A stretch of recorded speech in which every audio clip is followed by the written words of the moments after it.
Nicole Scott here from Mobile Geeks, and today I'm going to be reviewing the ASUS ZenFone 2. There's a lot about this device that punches above its class. It's $225 or 7,000 NT, and it comes with a bunch of features it probably shouldn't. Way decent camera, gorgeous IPS display, and a quad-core processor. So, what's the catch?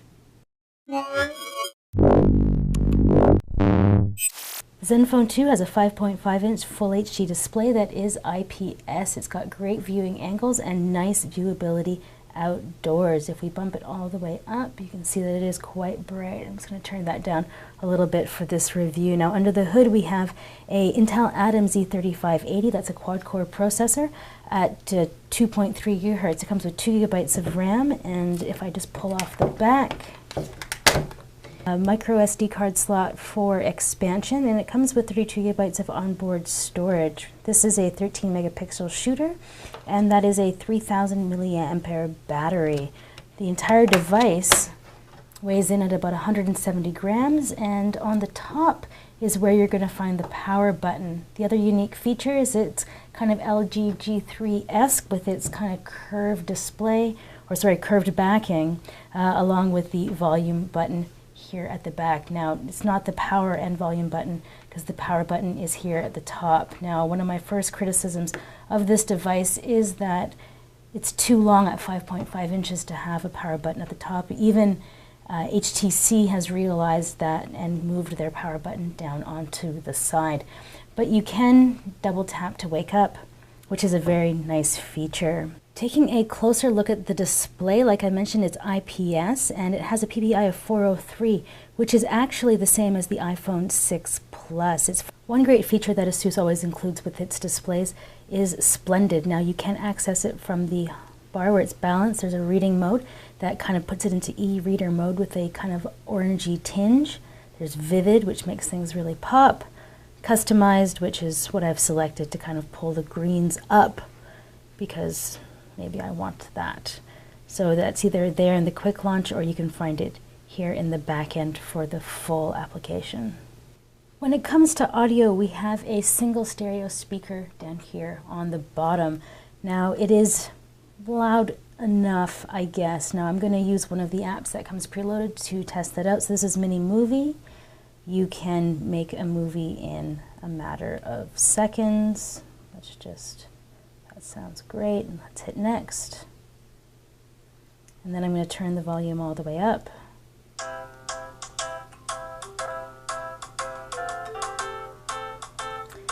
So you can see that you can hear it. But I'm not particularly impressed by what I'm hearing. So it has average speaker quality for sure. So when it came to actually talking on the phone, we have the two noise-canceling microphones. The ear speaker is loud enough that I can definitely hear what's going on. And when I asked people how I sounded on the phone, everyone said fine. Now, what about battery life? I'm getting on average 4 to 5 hours of display on time with the brightness set to about 75%. I have had the Wi-Fi on pretty much aggressively the entire time that I've been using it, and I would say that in this 5 hours of on time, I would do 1 hour of music streaming through Spotify, 20 minutes of YouTube videos, and the rest would be WhatsApp, Facebook, Twitter, Google+, general kind of social media stuff. In terms of capacity, 3000 milliamperes is great, and one feature that is absolutely awesome is that it comes with quick charging capabilities. So if you use the right adapter with the right cable, so FYI, you know, the quick charge stuff, you'll get about 60% in about 40 minutes, which is absolutely great. Now, one thing people have been asking to see is how the dual SIM works. So there's two SIM card slots. They're both micro. I'm using nano cards, but I have an adapter. So this one is 2G, 3G, 4G, and then this one is just for 2G. So this will be for basic calling connectivity, and the other one will be for full 4G data. So let's just put these in. So you can see that SIM card 1 and SIM card 2 are now active, and it shows you in green which one is pulling the data or active. So since it's not offering 3G or 4G on both SIM cards, you know that you're pulling your data off of one, and you can just receive calls onto two. One of the great features about the ZenFone 2 is its camera. Now, for a mid-range, remember this is a 7000 NT phone, or about $225. This is quite a very decent camera. And then there's a lot of other modes here. So we have manual, HDR, beautification, which I'm sure you guys know about, the depth of field stuff, but this is all software depth of field, right? So it's never going to be as good as a lot of other options. It's kind of what we're seeing in general. Miniaturization, it's got time lapse, all smiles, so everyone in the photo can have a smile. Smart remove takes a couple, so you can take up things in the background. One of the other really great things is it's got a low light feature. It takes 3 megabyte photos. One of the things that you've probably heard about as well is the low light mode, the pixeler camera, and I've shot a demo of this up to a black box, and it's taken a photo of a butterfly, so it takes very decent night quality shots. It does take quite a while to focus on them in the nighttime mode, however. Now let's take a look at a few of these photos. So this is from RDF in Shenzhen. Now beautification is on, so you can see that it kind of like washes out my features a little bit.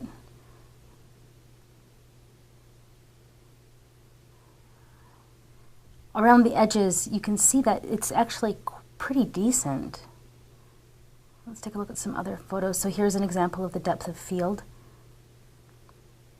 It's all happening in software, but it still looks pretty decent. Here's another, right? So the edge is quite sharp, and the background's blurry. It's done a very decent job of making that happen. I think overall, for a $200 device, it's pretty good. So here's a test video. This is of a Parrot drone that we have a review video of this up as well. There it goes, up, up, up. Yeah, and if you want to see the end of this video, it actually does crash.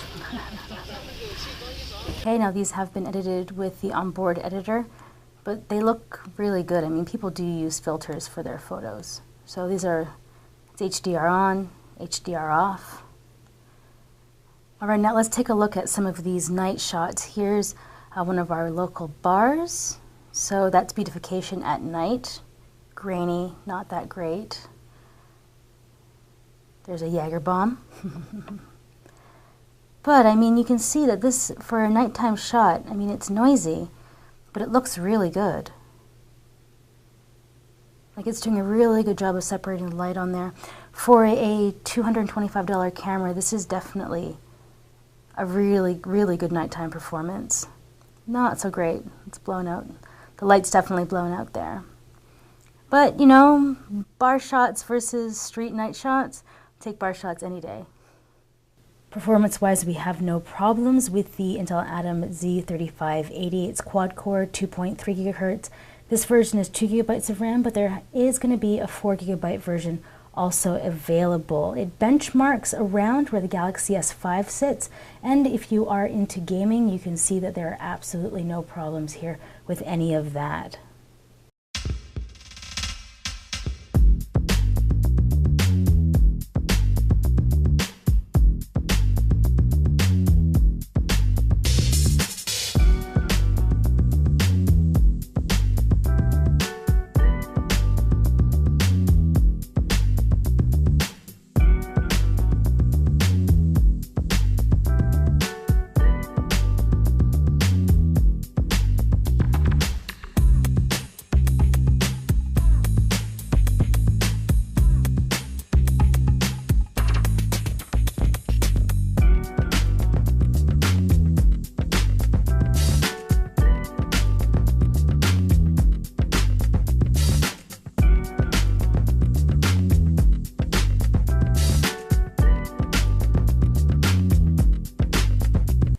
The ASUS ZenFone 2 is running on Android 5.0. I'm a big fan of the ZenUI. I think it's nice and clean. You have the ability to edit around what happens here in your quick launch area, and the options for things that are available are actually pretty advanced. Hotspot, Bluetooth, like even your display and how that looks. One-handed option is another one, so it kind of shrinks it down. One thing about this is I do wish they got rid of these keys. but I guess sometimes I can't reach the back button over there, so that's kind of helpful. I guess it just adding in this software row also makes it a little taller, but still totally able to use with one hand. Other things that I do like about it is just how the UI runs in general. Clicking on empty spaces, you can manage your home, scrolling effects, icon packs, so you can definitely customize out anything through the Zen store, so you can try to go and download more stuff if you want. Another thing that I do like is the wallpapers. Now, this wasn't the default wallpaper. This is the ASUS Live wallpaper, which I really just like a lot. This is actually what comes as default. So this is the standard, how it will totally look. But I'm a big fan of ASUS's native applications, or all the little extras that they've done, especially their widget here for weather. Totally love that it's on AccuWeather, setting the alarm. I mean, these are all like really just simple things that I just like the way that ASUS has managed just kind of the look and feel. And then this is your kind of classic Google 5.0. Now, if we just head into the settings, oh, one other thing from here, you also have a guest mode, so that's really nice and quick and easy to get to. But I'm going to stick into owner. There we go. Yeah, I'm going to stick to owner. And I'm just going to kind of go through what's happening in the back end here. So now the dual SIM, I'm going to come back to that, just because I do want to take off the back and show you what it's like with a second SIM inside. Call setting, data usage, easy mode kind of turns it into a super simple, like, kid phone. I won't turn that on. Interruptions, so this is really nice that you can set downtime so you're not getting calls between 10 p.m. and 6 a.m. And you can also customize adding in people that can get through. I really like this. When I have a phone that doesn't have it, I tend to really miss it. Taking a look at Zen Motion, so you have touch gestures, which are from the lock screen. You can double tap to suspend, which I showed you, W to launch the browser, S for messaging, C for the camera. So let's just try that out. Right, and there we go, straight into the camera. I really kind of like that they have those quick launch settings, although sometimes I think you might forget what you're doing, but the fact that they've included, also awesome. Shake, so when you're using an app, you can shake it twice to take a screenshot, which is really nice, because the way that you would do it traditionally is you'd press the power button and the volume, and on this device it's a little bit awkward, so it's nice that you can just kind of shake to take a screenshot. That's the only other motion gesture that we have here. But big fan of the Zen Motion.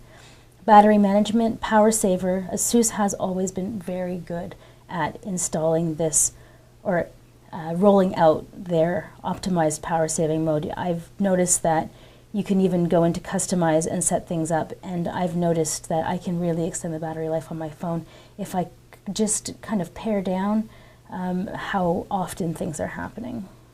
So ASUS customized settings. This is really nice that you can double tap the home key if you want to do the one-handed operation like I showed you. Glove mode increases screen sensitivity. A lot of phones have this. How well does it work? I think it's fine. Yeah. And quick setting options. So this was what we showed you from that you can access up in here.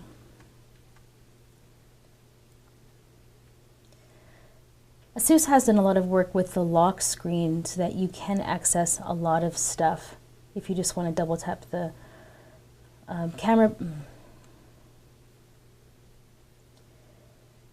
ASUS actually has quite a bit going on with their lock screen. It doesn't really show it here, but it's through a lot of their other applications. So now let's head into this ASUS folder that's on the home screen, and your do it later stuff will show up on your home screen. So Zenfone 2 test. Now there is one thing that I have to mention about this phone. Android 5.0, I did mention that, but the system updates are coming thick and fast. Anyone who's done a review, even I would say a couple of weeks ago, like the German hands-on and review, there's a lot of UI glitchiness that I have found, but every single update, and it's happening daily, seems to be fixing a lot of stuff that's going on. Nothing right now, but it's been little things like when I'm in my email or in, actually I don't want to show you guys my email. Like when I've been in some social media applications, I maybe get 3 or 4 minutes and then it'll just shut down. So that's been one of my problems. Another one is it's just general UI slowness. So you can kind of see, if I did the C from the home screen, booting up that camera, right? That wasn't exactly the quickest, but it's gotten faster since I got my hands on with this 2 weeks ago to do this review. So that's one thing that I should mention, that I do feel that there is some work to do on the UI still, because occasionally you'll just get issues where things take a little bit too long to open. I'm having no problems right now because I did just get an update that fixed that app closing. Yeah, so it seems to be going okay. But on the regular, every once in a while, you'll just kind of give your phone a long stare because you're wondering if you have to press that button again to reinitialize the application.